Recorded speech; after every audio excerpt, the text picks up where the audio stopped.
নমস্কার বন্ধুরা, কুকুই সুপ্রিয়া চ্যানেল থেকে সবাইকে স্বাগত জানাই।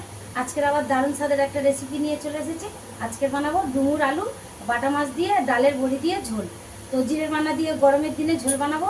কী কী নিয়েছি আসুন একবার আপনাদের পরিচয় করে দেবো। এখানে নিয়েছি বাটা মাছ, 5 পিস বাটা মাছ নিয়েছি। এখানে সুন্দর করে ডুমুর আলু কেটে নিয়েছি, ডুমুরটা একটু হলুদ জলে ভিজিয়ে দিয়েছি। এখানে নিয়েছি পেঁয়াজ কুচি, কাঁচা লঙ্কা কুচি, জিরের গুঁড়ো, একটু অল্প লঙ্কা গুঁড়ো নিয়েছি, 5 ফোড়ন নিয়েছি, হলুদ গুঁড়ো, আদা বাটা। এখানে নিয়েছি ডালের বড়ি। অবশেষে বড়ি নিয়েছো? হ্যাঁ। ও হে তো আজকে ফাটাফাটি জমে যাবে গো। হ্যাঁ, গরমের দিনে ডুমুরের ঝোল খেতে। কড়া গরম হয়ে গেছে, কড়াই মাছে লবণ হলুদ মাখিয়ে নেবো, গুঁড়ো দিলাম, সুন্দর করে মাছ ভেজে নেবো। ডুমুরের ঝোলের সঙ্গে পাশাপাশি করলা আলু ভাতে, গরম ভাত দিয়ে ভালো লাগে। মাছ আর বড়ি ভেজে তুলে নিয়েছি, তেল গরম হয়ে গেছে, দিয়ে দেবো পেঁয়াজ আর কাঁচা লঙ্কা কুচি, দিয়ে দেবো আলুটা।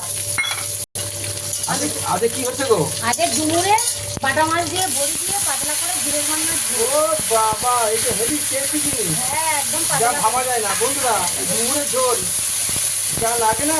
বড়ি আর বাটা মাছ দিয়ে। ওকে ওকে টেস্টি। কত গরম তো এই ঝোলটা। আদা বাটা দিয়ে দেবো, পরিমাণ মতো হলুদ দিয়ে দেবো, জিরা ধনিয়ার গুঁড়ো, অল্প একটু লঙ্কা গুঁড়ো, পরিমাণ মতো। ও যা লাগবে না বাটা মাছ দিয়ে ডুমুরের ঝোল বন্ধুরা, যা লাগবে না হেভি লাগবে। হেভি টেস্টি জিনিস হচ্ছে আজকে। তো আমার ঝোল ফুটে গেছে, দিয়ে দেবো ভেজে রাখা মাছ আর বড়ি। ও যা লাগবে না আজকে পুরো ফাটাফাটি। হ্যাঁ।